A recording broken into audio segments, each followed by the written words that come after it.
Όπα, ένα ταξί. Ένα ταξί. Όπα, ένα ταξί. Ένα ταξί. Όπα, ένα ταξί. Είναι ελεύθερο. Όπα, ένα ταξί. Είναι ελεύθερο. Μπαίνω στο αυτοκίνητο, ρωτάει ο οδηγός.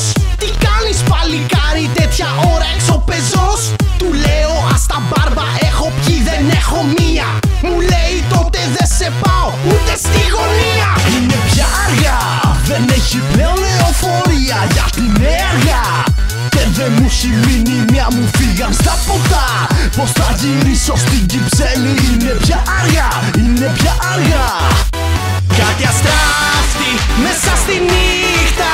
Είναι λεφτά, ναι. 2 ευρώ, ναι. Τα βουτάω, χαμογελάω στο ταξιτζί, ναι. Τώρα μπορεί φυσικά. Ακούω το κρεβάτι μου να με καλεί.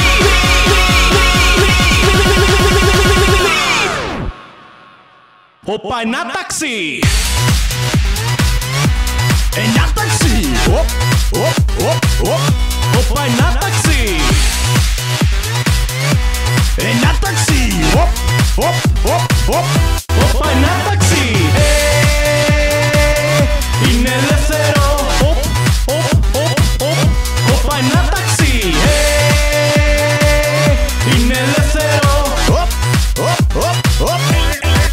Μισό λεπτό παιδιά, δεν φτάνουν 2 ευρώ. Η ταρίφα είναι διπλή τα ξημερώματα. Περπάτημα μέσα στις ερημιές. Ναι είστε άλλωστε, έχετε αντοχές.